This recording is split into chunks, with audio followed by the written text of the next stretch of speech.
Chapter 1, The Silence in the Heart of the Kae. The sound doesn't come from the birds, nor from the wind that stirs the treetops of the kapok trees. The sound comes from the ground. It's a dry crack, the weight of a body that doesn't belong to the earth, but dominates it. Feel the scent of fresh resin mixed with the odor of damp earth and the fire that burns without consuming. The Curupira is not born like men, he emerges from the very will of the forest, a knot of roots and flames that takes shape to watch over what human eyes refuse to see. I am the Curupira, the inhabitant of the forest, but you know me by the name you whisper when the trails cease to make sense. My feet are not a mistake of nature. To those who look from the outside, the heel facing forward and the toes pointing backward seem like a deformity, a grotesque curiosity. But, for me, they are the sacred geometry of survival. My steps are a constant enigma. Wherever I go, I leave the trace of where I came from. Wherever I look, my footprints tell me I've already left. I am the lord of disorientation, the master of the false trail. In the heart of Kae, the great forest, the straight line is a lie invented by men. Life bends, coils, and hides. And I am the guardian of this curvature. My hair is the color of the setting sun piercing the canopy of trees, a red that knows no rest. It is the fire that never goes out, the warning sign for those who enter my domain with hearts heavy with greed. I do not feel time as you do. For me, the ages are measured by the falling of leaves and the birth of offspring. My primordial duty is engraved in my flesh, to protect the womb of the forest. The nursing female, the cub still stumbling among the roots, the tree that guards the medicine of life. I am not the enemy of the hunter who kills to satiate the hunger of his village. I understand the cycle. I understand the blood that nourishes the earth. But I am the nightmare of the hunter who kills for pleasure, who slaughters the mother in front of the cub, who cuts down young wood before it can bear seed. To them, I am not just a myth, I am the terror that makes the inner compass break and fear bloom like a fungus in the throat. This morning, the air is different. The balance, which I have maintained with fingernails and whistles for generations, is vibrating in the wrong way. I feel the metal. Not the metal that falls from the sky in rare stones, but forged metal, cold and hungry. Someone has crossed the invisible border between need and excess. I sat on the roots of a fig tree, my inverted feet touching the rough bark. I let out a long, sharp whistle that travels through the treetops like a lightning bolt of sound. The forest responded with absolute silence. The birds fell silent. The jaguars lay down. The warning was given. I could feel his fear from miles away. A man, carrying the smell of gunpowder and the intent of massacre. He thinks he knows the way because he followed the river. He doesn't know that the river is just one of my fingers, and that now, I've begun to close my hand. He will see my footprints. He will smile, thinking he has found the trail of someone fleeing from him. He will follow my feet, running towards what he thinks is the exit, without realizing that each step takes him deeper into the center of my green labyrinth. The game has begun, but what he doesn't know is that, in my domain, to advance, one must know how to retreat. And he has already forgotten how to be human. Chapter 2, The Ritual of Illusion. Feel the throbbing of the roots beneath the soles of your feet. It is not merely earth, it is the nervous system of the world. For the hunter who now treads upon my domain, each broken twig is a cry that echoes in my own spine. I am not merely in the forest, I am the vigilant consciousness of the Kae. The man stops. He wipes the sweat from his brow with the back of his hand, the scent of salt and weariness emanating from his skin. He looks at the ground and sees what I wished him to see, a clear trail. Deep, sharp footprints, pointing north, toward the densest heart of the forest. He smiles. He believes the prey is fleeing, that fear has made it careless. He does not understand that, in my language, the trail that advances is the step that returns. Every inch he walks north, following my image, he moves away from reality and loses himself in my embrace of shadows. I observe him from high up in a liana, my body fused to the rough trunk of a masarandaba tree. My skin is the color of ancient bark, and my breath is the same vapor that rises from the ground after the rain. My function is not cruelty, though men call it that when they cannot return to their nets. My function is regulation. I remember when the world was young and the voices of the gods were still heard in the thunder of Tupa. I was tasked with being the balancer. Curupira, the body of a boy, the strength of a beast, the guardian of beings who have no voice. I care for the suckling peccary, the collared peccary that has strayed from its herd. If a man enters here and asks permission, if he offers a little tobacco or a piece of rope, he acknowledges that this place does not belong to him. He understands reciprocity. The forest gives life, and man gives respect. But this man, he did not bring tobacco. He brought snare traps forged from cold iron. He brought the intention of taking more than his village could eat. He wants the profit from the hide, the trophy from the horn. I descend from the tree without making the slightest noise, a movement as fluid as a falling leaf. I begin the whistling ritual. It's not a human sound, nor the song of a known bird. It's a frequency that vibrates in the bones, that makes the inner ear waver.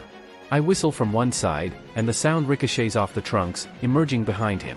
He turns, weapon raised, his eyes bloodshot with growing paranoia. "Who's there?" he shouts. His voice sounds small, swallowed by the green immensity. I don't answer with words. I answer with nature. I make the wind blow against the direction of the leaves. I make the shadows of the trees stretch impossibly, creating figures that dance on the periphery of his vision. I feel a pang of sadness, an echo of ancestral pain. Why do they forget so quickly that they are part of the earth? Why do they need to dominate what they should only inhabit? His fear is now palpable, a metallic taste in the air. He starts to run. He runs towards the footprints, thinking he will find the end of the trail. What he will find is the green desert. I transform before his eyes, but without him realizing it. I become the whisper of a branch, the color of a flower, the glint in the eyes of a jaguar watching from afar. I lead him to the labyrinth of IBI, where time folds back on itself. Suddenly, he stops. He has reached a place that seems familiar to him. He sees a tree marked with a machete cut. He smiles with relief, thinking he has returned to his starting point. But when he touches the mark, blood begins to flow from the wood. It is not resin. It is the forest bleeding from the wound he himself inflicted hours ago. The hunter recoils, horrified. He looks down and realizes that the footprints he was following are no longer those of fleeing prey. They circle around him, forming a perfect ring. He finally realizes that he is not hunting. He is being led. Chapter 3, The Link of Fire and Root. Feel the heat emanating from my crown. It is not the heat of a fever, but the heat of life's forge. My hair does not merely shine, it burns with the memory of the first fire that cleansed the world so that green could reign. I was not born from a woman's womb, nor was I sculpted by the hands of an artisan. I am what remained of Monius Sai when he decided that the earth needed a heart that beat outside the chests of beings, a heart that beat for the earth itself. As I watch the hunter sob at the foot of the wounded tree, I feel the weight of my sacred nature. Many call me a demon, an evil spirit that inhabits the hollows of the forest. They use these words because it is easier to label what punishes them than to accept the law they have broken. I am duty. I am the promise made to the ancient ancestors that the Kae would never be forsaken. My solitude is vast as the horizon above the tree canopy. I have no equal, for one cannot have two centers in the same circle. I see the villages from afar, smell the campfires where stories are told, and hear my name used to frighten children. There is a silent pain in this, a melancholy that runs like bitter sap. I would like to be the guest, the one who shares the calm and the dance. But my place is in the shadows, on the reverse side of the path. I am the price the forest demands to remain alive. The man before me crumbles. He drops his weapon, the metal striking the roots with a sound that hurts my ears. He cries out to Tupa, begs for mercy. He doesn't understand that the forest's mercy is the cycle itself, death nourishes life. For the game to live, the greedy hunter must become soil. But there is something in him that makes me hesitate. A memory of when men were different. Long ago, when a hunter got lost, he would call me by my true name. He didn't ask to leave, he asked what he had done wrong. And I, in my backward-footed boy form, appeared to teach him the measure of the forest. I tested his courage, not his greed. I approach him, but not in human form. I become the glint in a frog's eyes, the crack of a dry branch. Why did you take the life of the one who still had milk in her breasts? My thought whispers in his ears like the buzzing of a queen bee. He doesn't hear the words, but he feels the concept. He shrinks back, covering his ears. He is beginning to see the forest not as wood and flesh, but as a network of connected souls. He is beginning to understand that every leaf he purposelessly plucked is now weighing on his shoulders. I could leave him there, surrendered to the madness of my labyrinth. But mythical destiny demands more than just punishment, it demands proof. The proof that order can be restored or that chaos must finally consume it. I strike my stone axe against a kapok tree trunk. The sound echoes like subterranean thunder, shaking the earth beneath the man's feet. It is the invitation to the first of great challenges. If he wishes to escape, he will have to cross the agapo of forgotten souls, where the water does not reflect the sky, but the sins of those who plunge into it. The hunter raises his head. His eyes are red, but there is a spark of perception. He realizes that the inverted trail has stopped circulating. Now, there is only one path, straight and dark, leading to the place where the light does not reach. I am waiting for him at the edge of the swamp. And the first test will not be against me, but against the very silence he so fears. Chapter 4, The Pact of Smoke and the Weight of Greed. Feel the air grow heavy and damp, as if the forest itself were holding its breath.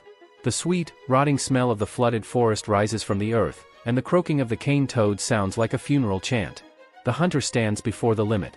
He doesn't know it, but he is on the threshold between the world of men and the womb of Kae. I reveal myself. Not as a whisper or a shadow, but in my full and terrifying form under the filtered light. I am small, the size of a child, but my muscles are like twisted, indestructible ropes of vine. My fiery hair illuminates the twilight, and my feet point to the past while my chest faces the future. The man falls to his knees. He tries to raise his rifle, but his fingers are locked by the cold of fear.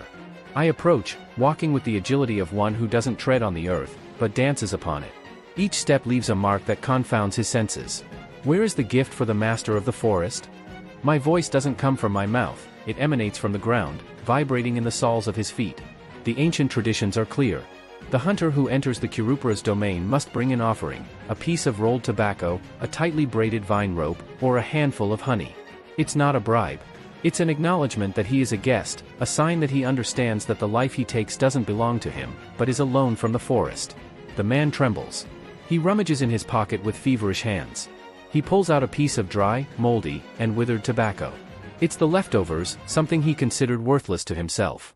He extends it to me, head bowed, hoping that the mediocrity of his gesture will buy his life. I feel a flame of fury rising up my spine. The offense is not against me, but against the sacredness of the exchange. He wants the abundance of the forest in exchange for his leftovers. He wants the blood of my creatures, but he is not willing to give even the aroma of honest tobacco. I pick up the tobacco with my short, strong fingers. The smell is acrid. I crumble it before his eyes. You hunt the pregnant female and offer the garbage from your pouch? The question echoes like a dry thunderclap.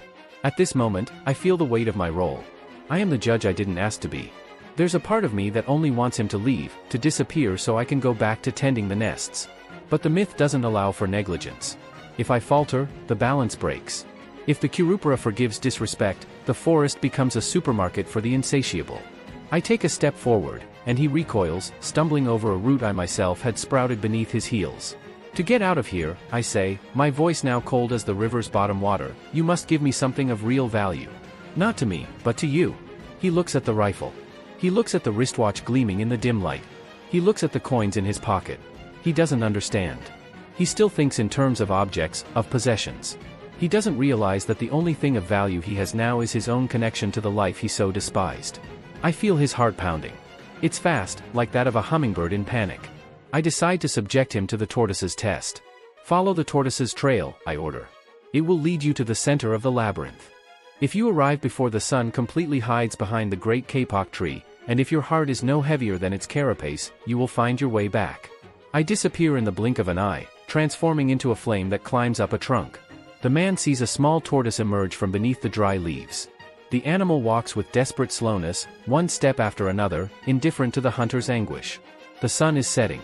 The hunter begins to follow the tortoise, but his patience is short. He tries to hurry the animal along, nudging it with his foot. He doesn't realize that each time he touches the tortoise violently, the forest around him becomes 10 times denser, 10 times darker. I watch him from above. My pain is seeing that he doesn't learn. He is losing the only chance to silence his own greed. Suddenly, the tortoise stops before a clearing where the ground is covered with white bones. Bones that are not from animals. Chapter 5, The Cemetery of the Insatiable. The silence in this part of the Kae is not the absence of sound, it is a physical presence that presses on the eardrums. Feel the cold rising from the earth, a cold that should not exist under the tropical canopy. Here, the moss is not hopeful green, but a poisonous gray that feeds on what remains of human pride. The hunter freezes before the clearing. The tortoise, indifferent to the horror, retracts its head into its shell and stops. It has fulfilled its part, it has brought the defendant to court. The bones that litter the ground are ancient, polished by rain and time, but still retain the shape of arrogance. Skulls that once harbored plans of conquest now serve as nests for fire ants.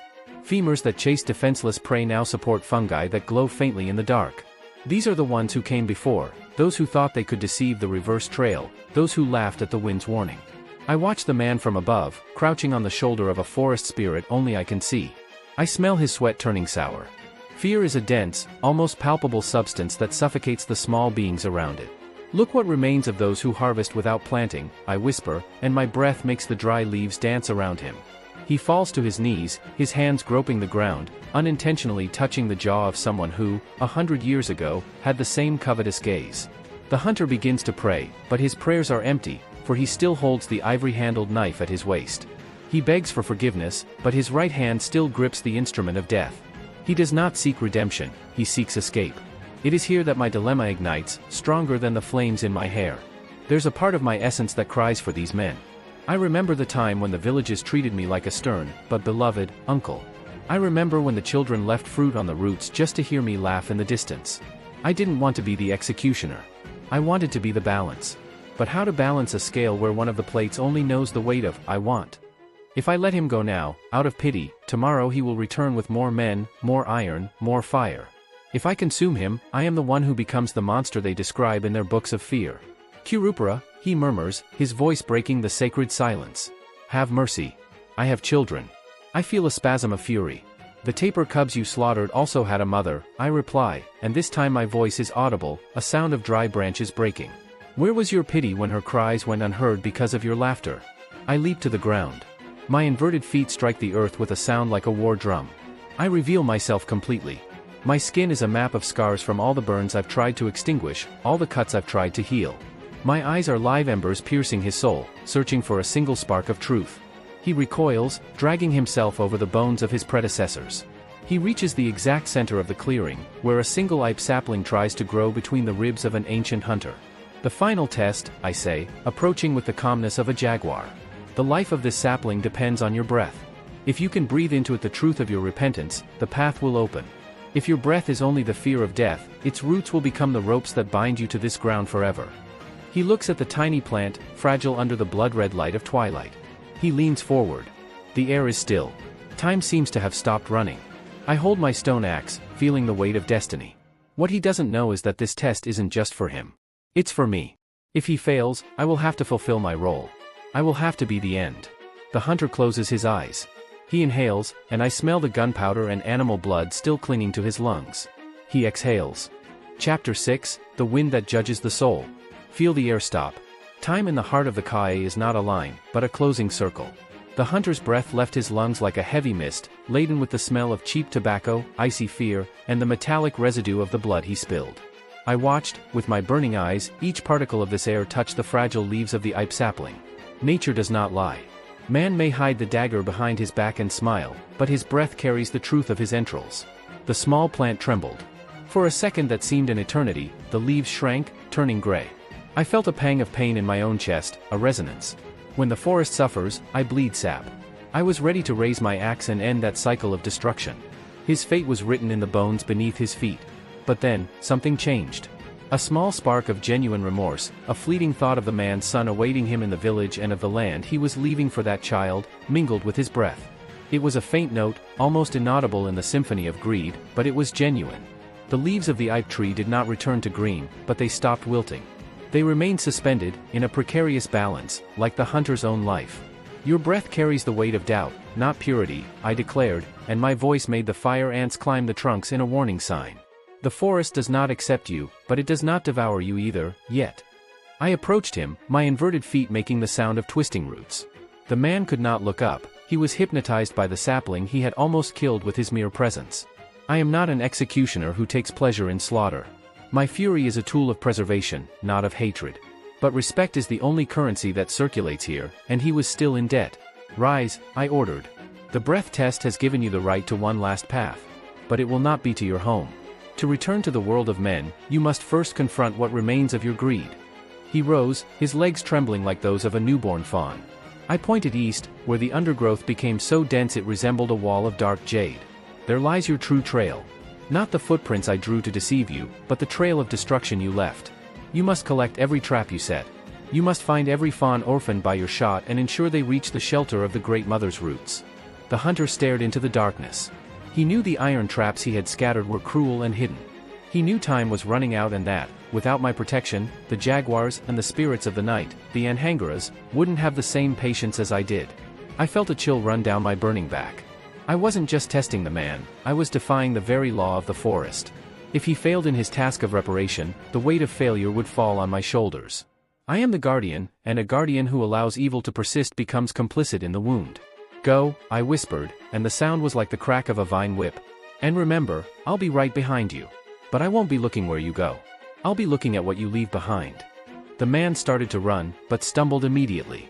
He was still trying to run like a city man, heel first, ignoring the rhythm of the earth. I watched him disappear into the shadows of the palm trees. I knew what awaited him. On his way back, he would encounter Matinta Pereira, whose whistles drive the impure mad. He would have to cross the territory of the Boitada, where the fire doesn't warm, but blinds those who carry dark secrets. I leaped to the highest branch, my eyes gleaming in the growing darkness. The sky above the canopy was becoming a blanket of stars, but down here, the trial was only beginning. A sharp cry cut through the silence of the night. It wasn't the cry of an animal. It was the cry of the hunter who had just found the first of his own traps. But what he found caught in it was not what he expected. Chapter 7, The Iron Mirror. Feel the cold of metal that does not belong to the earth. The scream that tore through the night was not of physical pain, but of a horror born from the depths of the spirit. When I arrived at the clearing where the hunter lay fallen, the scene was a distorted reflection of his own soul. Trapped in the snare he himself had forged was not an animal, nor a shadow. Bound by the neck, struggling with a glassy gaze, was a creature he knew well, the same female peccary he had killed at dawn. But she was not dead. She was an apparition of pure sorrow, a specter made of mist and dried blood that materialized every time he tried to undo the knot of his own sin. "I can't open it," he cried, his hands bleeding as he pulled at the steel. "The noose tightens the more I try to let go." I landed softly on the carcass of a fallen trunk, crossing my vine arms. My inverted feet dangled in the air. For him, time was a line of agony. For me, it was the repetition of a lesson that humanity stubbornly refuses to learn. "The iron you brought doesn't recognize your hands now," I said, and my voice had the weight of the stones at the bottom of the river. "It only recognizes the function for which it was created, to bind and kill. You gave the metal a ravenous will, and now it wants to devour your remorse." The hunter looked at me, his eyes wide with the light of the flames in my hair. "Help me, Curupira. You are the lord of this place." "I am the lord of what is alive, not of what is killed by vanity," I replied. "To undo what the iron binds, you don't need strength. You need sacrifice." I handed him a quartz stone, sharpened by the friction of 1,000 years of water. Its brilliance was the opposite of the dull gleam of the trap. The stone was part of the earth, the noose was a scar on it. "Cut the rope, but know the price. For every drop of blood that this animal could not give to the earth to nourish its young, you must offer from your own life." The man hesitated. He looked at the creature's apparition, which now stared back at him with eyes that reflected the forests he would never see again. He realized that the trap was not merely physical. It bound him to the fate of that species. If he did not release it, he would remain there, withering away, becoming just another of the white bones we had come to leave behind. With a sob that seemed to tear something from within his chest, he struck the noose with the sacred stone. The instant the steel broke, a flash of green energy swept across the clearing. The animal specter dissolved into 1,000 butterflies of light, which soared towards the stars. But the man fell backward, feeling a deep cut in his own arm, exactly where the trap had bitten its prey. He was pale, weakened, but the trap was broken. "One down," I whispered, suddenly appearing beside his ear, my breath smelling of bitter herbs. 10 to go. And the moon has already begun its descent. If the sun finds a single trap set in my name, you'll be the bait for the next one." The fear that had once paralyzed him transformed into a feverish urgency. He began to crawl, to search, to feel the ground with a respect he had never possessed. He was no longer at the top of the food chain, he was the restorer of an order he himself had wounded. I followed him through the shadows, leaping from branch to branch. I felt his every movement, every thorn that pierced his skin, every tear of exhaustion. For the first time in ages, I felt not only the fury of the guardian, but the weary hope of a father watching a son learn through pain. But the forest has other eyes. And while the hunter searched for the third trap near the riverbank, the waters began to bubble. Something ancient, something without feet to reverse, was rising to collect its own debt. The Curupira protects the forest, but the river has its own laws. The hunter stopped at the water's edge, and the reflection he saw was not his own. Chapter 8, The Face in the Water's Mirror. Feel the moisture seep into your pores, a cold embrace rising from the depths where light dares not touch. The hunter stopped at the bank of the river of shadows, his body trembling from the effort of disarming what his greed had built. He bent down to wash away the blood and sweat, but the water, which should have been the mirror of the sky, had become as thick as mercury. In the reflection, he did not see the face of the man he was. He saw the face of a being made of scales and mourning. The Wiera was not there physically, but her presence in the waters demanded tribute for the blood that had flowed downstream. The river is the vein of the Kae, and the hunter had poisoned it with his violence. I landed on the branch of a weeping willow that leaned over the bank. My inverted feet gripped the damp bark as I watched the clash. I am the lord of the forests, but I respect the domains of the waters. There is a limit that not even the Curupira crosses without reverence. The river remembers, Hunter, my voice sounded like the murmur of stones rolled by the current. It remembers every carcass you threw on its banks. It remembers the thirst of the offspring you left orphaned. The man recoiled, but the lianas on the bank seemed to wrap around his ankles like hungry fingers. He was exhausted. Mystical destiny, implacable as the cycle of the moons, was reaching its climax. Redemption is not a path of flowers, it is a trail of thorns that demands the total surrender of what one thought oneself to be. I have nothing more to give, he cried into the void, tears tracing furrows in the dirt of his face. You have the truth, I replied, leaping to the ground and walking on the mud without getting dirty. The only thing the forest ever wanted from you. The acceptance that you are not the owner, but the guest. At that moment, the final trap revealed itself. It wasn't hidden in the bushes, it was buried beneath the shallow waters where the large fish come to spawn. It was the cruelest of all, an iron jaw he had installed to catch whatever swam by.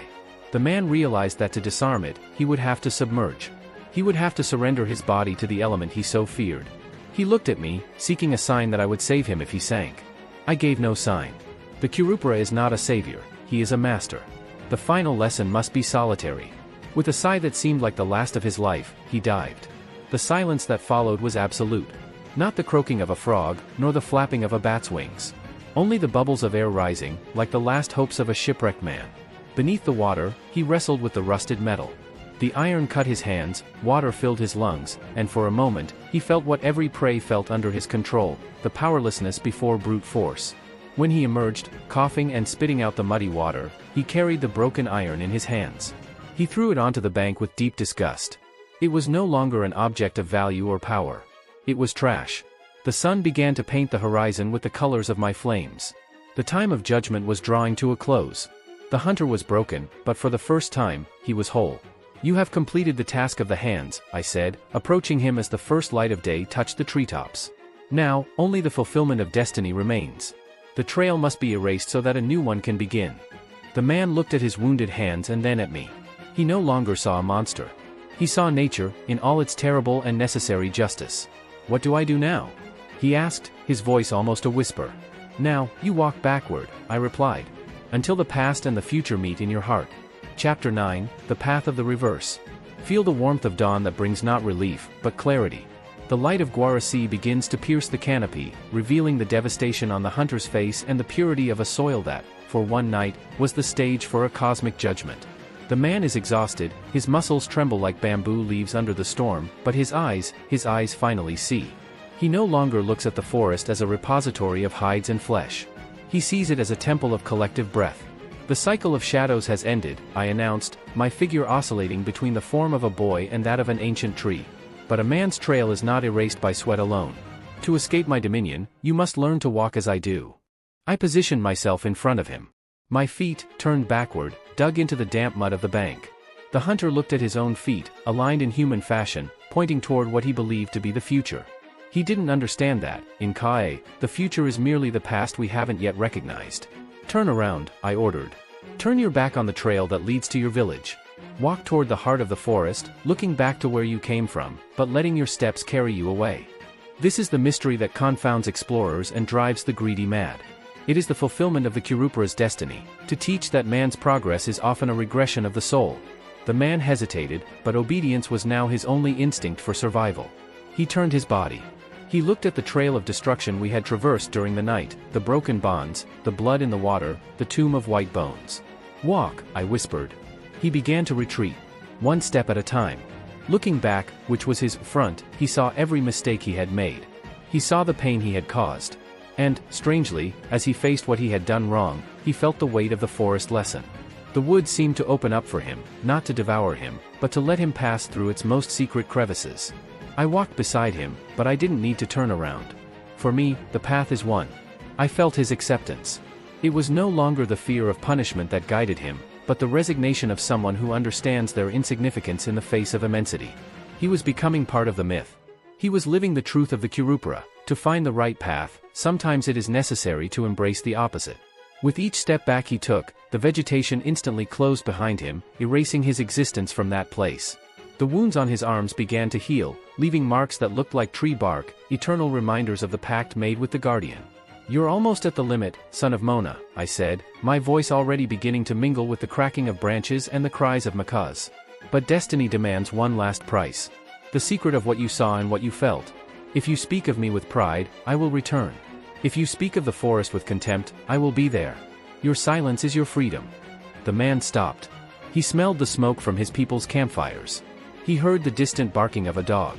He was on the invisible border. I stepped back, returning to the protective twilight of the giant trees. My mission was accomplished, but the weariness of eternity weighed on my fiery shoulders. I saw the man take his last step back, crossing the threshold. He fell seated on the tall grass at the edge of the forest. When he looked ahead, I was no longer there. There were no footprints. There were no ties. There was only the green, impenetrable and sovereign. But what he felt in his heart, that no one could erase. Chapter 10, The Guardian's Echo. Feel the weight of the silence that settles when the lesson is learned. The sun is now high, bathing the edge of the forest with a merciless brightness that leaves no room for shadows or doubts. The man is exhausted, sitting where the low grass meets the green and impenetrable wall of my kingdom. He looks at his hands, the palms are clean, but the scars beneath the skin gleam like veins of hardened sap. I observe him one last time, hidden among the leaves of a jukura palm. There is no glory in my triumph, only the restoration of a balance that should never have been disturbed. I am not a hero, nor is he a redeemed villain. We are merely parts of an ancient machine that has been turning since the first breath of life touched the soil of Brazil. The man rises slowly. He walks towards his village, but his step has changed. He no longer treads with the arrogance of one who dominates the land, he treads with the caution of one who asks permission. He knows that, although he has left the labyrinth, he will never escape my vigilance. I am the whisper he will hear whenever the wind blows stronger. I am the reddish glow he will see in the corner of his eye at sunset. My inner journey, however, continues. Many think my function is hatred for humans. They don't understand that my duty is, in fact, an act of desperate love for life. If I were not the monster with the inverted footprints, if I were not the fire that pursues the insatiable, what would remain of the heart of the world? Without limits, beauty becomes a commodity, and life becomes a desert. I feel the ancestral weariness burning in my ember-like hair. To be the Curupira is to carry the mourning of every felled tree and the hope of every sprouting seed. It is to be the guardian of a secret that modernity tries to bury under concrete, that nature is not a backdrop, but a consciousness. I return to the interior of Kae. I walk with my feet turned backward, drawing a map on the ground that says I'm leaving, while in reality I'm penetrating ever deeper into the core of my existence. I will tend to the oriole's nest that was shaken by the storm. I will check if the honey of the jati bees is safe. I will be, once again, the shadow, the whistle, and the flame. The myth doesn't end here. It repeats itself every time a man enters the forest with a thought of greed or a heart of respect. I will be there. Waiting. Observing. Reversing the path so that only those who know how to return to the essential can truly advance. I am the Curupira. The false trail that reveals the unique truth. This story comes from the rich Tupi-Guarani mythology, a fundamental pillar of Brazil's cultural identity that teaches us about sacred respect for biodiversity and ecological balance. If this journey through the heart of the forest touched you, comment, what ancestral lesson do you take from the guardian of the reverse paths?